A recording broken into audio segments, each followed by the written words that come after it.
अभी 12 तारीख आ रही है, जो एक आधी आपने ब्लंडर्स किए हैं। नॉर्मली मैं इस चीज के हक में नहीं होता कि जो आपने एक स्क्वाड अनाउंस किया है, now stick with it, but मसला इस स्क्वाड से ये हो रहा है कि आपका बैलेंस नहीं बन रहा प्लेइंग 11 का। Oh, and that's going for 6. That's going out. Miles and 50 up. What an innings of just 29 deliveries. Goodness me, how strong is Sohaib Maksud? No ball. No ball is... अस्सलाम वालेकुम जी, welcome to my YouTube channel. और आज लाखों करोड़ों critics जिनको आग लगी हुई थी कि भाई रोहित शर्मा को निकाल दो, रोहित शर्मा की फिटनेस नहीं है, रोहित शर्मा मोटा हो गया है, रोहित शर्मा बुढ़ा हो गया है, इंडिया के जर्नलिस्ट, इंडिया के एक्स क्रिकेटर, क्या तगड़ा जवाब दिया रोहित शर्मा तुमने।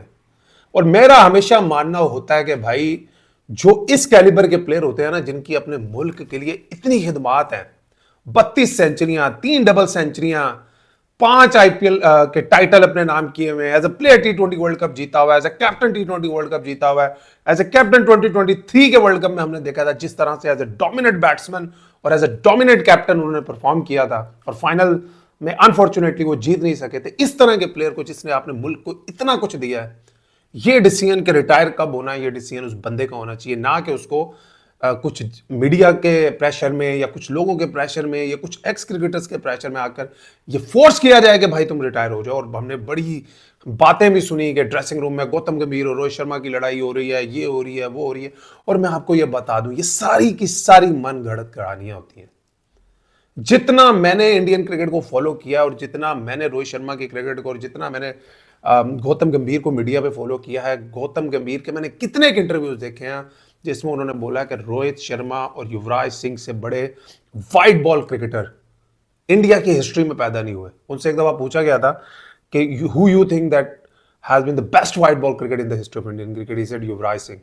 और एक टाइम पे उनसे पूछा गया कि इस वक्त दुनिया में सबसे बड़ा वाइट बॉल क्रिकेट का बैट्समैन कौन है। उन्होंने विराट कोहली का नाम नहीं लिया, उन्होंने बाबर आजम का नाम नहीं लिया, उन्होंने केन विलियमसन, जो रूट, सिर्फ किसी का भी नाम नहीं लिया। उन्होंने कहा भाई रोहित, ये उस टाइम की बात बता रहा हूं जब विराट कोहली अपनी पीक पे थे। उन्होंने कहा भाई वाइट बॉल क्रिकेट में इस वक्त दुनिया में रोहित शर्मा के कोई करीब भी नहीं फटकता।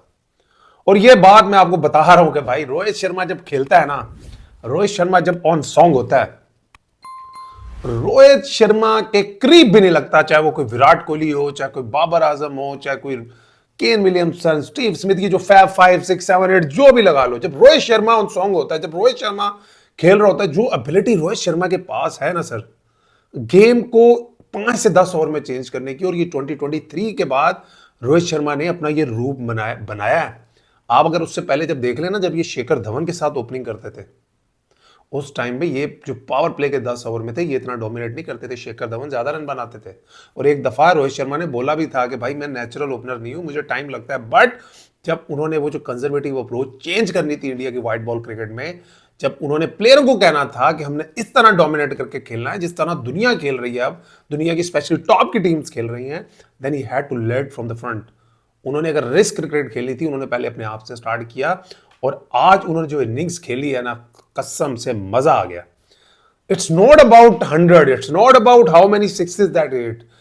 It's about how did he play. जिस तरह की उन्होंने शॉटे और जिस तरह की ब्रूटल और डोमिनेट बैटिंग की है। इंग्लैंड ने पहले बैटिंग की, उसमें ब्रेंट डकेट ने 50 किए, 69 रन की इनिंग जो रूट ने खेली, हैरी ब्रूक ने कंट्रीब्यूट किया 42, लिविंगस्टन ने बनाए, कोई बड़ा स्कोर नहीं आया इंग्लैंड की तरफ से। और भाई अगर आपने इंडिया को इंडिया में हराना है ना वनडे क्रिकेट में, हमने देखा कि इंडिया के लिए 300 समथिंग एट होम चेस करना है एब्सोल्यूट नथिंग। अगर आपने इंडिया को उनके घर में हराना है वनडे क्रिकेट में, आपके किसी बैट्समैन को 130-40 करना पड़ेगा। यही इंग्लैंड स्ट्रगल कर रही है। उनके बैट्समैन 40, 35, 50, 60 करके आउट हो रहे हैं। 304 रन लगाए एक नॉर्मल सर्कमस्टांसिस में, आप देखो तो आपको लगता है यार वनडे क्रिकेट में 304 इज अ गुड टोटल। अगर भाई साहब आज जो रोहित शर्मा किसी और प्लान से आए, तो शुभमन गिल की जो इनिंग्स है ना, वो रोहित शर्मा की ब्रिलियंस की वजह से ना कहीं बेचारी छुप गई। वो भी बहुत डोमिनेट खेले और बहुत क्लास का खेले। वो जो इंडिया की, अगर आप चैंपियंस ट्रॉफी की तैयारी के बारे में सोचें ना, जो उनको थोड़े बहुत कंसर्न्स होंगे टॉप 3 के मामले, क्योंकि मैं हमेशा, मेरा मानना होता है कि अगर आप व्हाइट बॉल क्रिकेट में, स्पेशली ओडीआई क्रिकेट में, अगर आप डोमिनेट करना चाहते हैं, कोई आईसीसी इवेंट जीतना चाहते हैं, योर टॉप 3 जो बैट्समैन होते हैं उनकी फॉर्म और उनका कैलिबर होना इट्स वेरी इंपॉर्टेंट। क्योंकि मोस्टली उन्होंने ज़्यादा बैटिंग करनी होती है, उन तीनों टॉप 3 में से एक बड़ा 100 आता है, तो उनका फॉर्म में होना और उनका तगड़ा प्लेयर होना बहुत जरूरी है। इंडिया के अगर आप टॉप 3 देखते हैं वो तगड़े तो बहुत है, लेकिन उनके लिए कंसर्न था कि यार विराट कोहली ने भी ऑस्ट्रेलिया में रन नहीं किए, उन पे भी मीडिया, एक्स क्रिकेटर्स, हर तरफ से क्रिटिसिज्म हो रहा है। रोहित शर्मा पे तो बहुत ही ज्यादा हुआ ना कि यार मोटा हो गया है, बुढ़ा हो गया है, फिटनेस नहीं है। एक दफा उन्होंने सोचा कि भाई मैं शायद रिटायर हो जाता हूं, मगर उनके जो करीबी, उनकी वाइफ होंगी, उनकी फैमिली होगी, दे सेड नहीं, तुम्हारे अंदर अभी काफी क्रिकेट बाकी है। अभी अगर आप इंडिया की टॉप 3 देख लें, शुभमन गिल इस वक्त बहुत फॉर्म में है, रोहित शर्मा फॉर्म में वापस आ गए हैं, विराट कोहली ग्रेट प्लेयर हैं, वो उनके लिए बड़ी अच्छी अपॉर्चुनिटी है। अगर अगले मैच में वो भी रन करते हैं तो इंडिया की हमेशा से जो टॉप 3 की परफॉर्मेंसेज है इन एनी बिग टूर्नामेंट, वो उनकी स्ट्रेंथ रही है। और सबसे बड़ा जो मुझे पॉजिटिव इंडिया की टीम में इस वक्त लग रहा है वो अक्षर पटेल की बैटिंग से परफॉर्मेंसेज है। एक प्लेयर होता है ना जिसको आप भाई साहब उठाकर किसी भी सिचुएशन में लेफ्ट राइट का कॉम्बिनेशन बनाने के लिए भेज देते हो। अक्षर पटेल ने इस तरह की बैटिंग नहीं की कि उनको जाके पिच हिटर के तौर पे भेजा जाता है। जहां पे भाई 30 बॉलों में 25 करना होता है वो भी करते हैं, जहां 25 बॉलों में 50 करना होता है वो भी करते हैं। तो इंडिया के पास वो जो हम पाकिस्तानी टीम में इस वक्त बात कर रहे हैं ना कि हमारे पास मिडल में विकेट टेकिंग बॉलर्स नहीं है, स्पिनर्स नहीं है। एक इब्रार के साथ हम खेल रहे हैं, बाकी जो 2 हमारे स्पिनर हैं वो डोमिनेटली बैट्समैन है, तो वहां उसकी वजह से शायद हम मिडल में विकेट्स लेने के लिए स्ट्रगल करेंगे। लेकिन इंडिया के पास ये लग्जरी है कि उनके पास अक्षर पटेल जो कि डोमिनेटली स्पिनर हैं, रविंद्र जडेजा जो कि डोमिनेटली स्पिनर हैं, वो प्रॉपर बैटिंग कर रहे हैं। फास्ट बॉलिंग ऑलराउंडर उनके पास हार्दिक पांड्या हैं। तो ये ऑलराउंडर, इस तरह के ऑलराउंडर टीम में होना ना, तो ये टीम को बड़ी स्ट्रेंथ देते हैं इन वाइड बॉल क्रिकेट, जहां पे मुझे लगता है शायद पाकिस्तान थोड़ा सिलेक्शन में मार खा गया। पाकिस्तान ने शायद सिलेक्शन उस तरह नहीं की कि पाकिस्तान को अब वो लग्जरी नहीं मिल रही।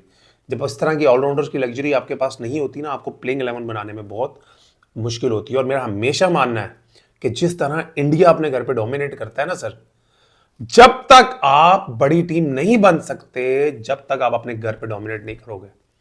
इंडिया ने जब ये अपना एक सफर शुरू किया था ना डोमिनेंसी की तरफ, जो उन्होंने from every team to a world class team, सबसे पहले उन्होंने अपने घर में जीतना शुरू किया था, उन्होंने अपनी कंडीशंस का फायदा उठाना शुरू किया था, and they were unbeaten, they were world beaters eight their home.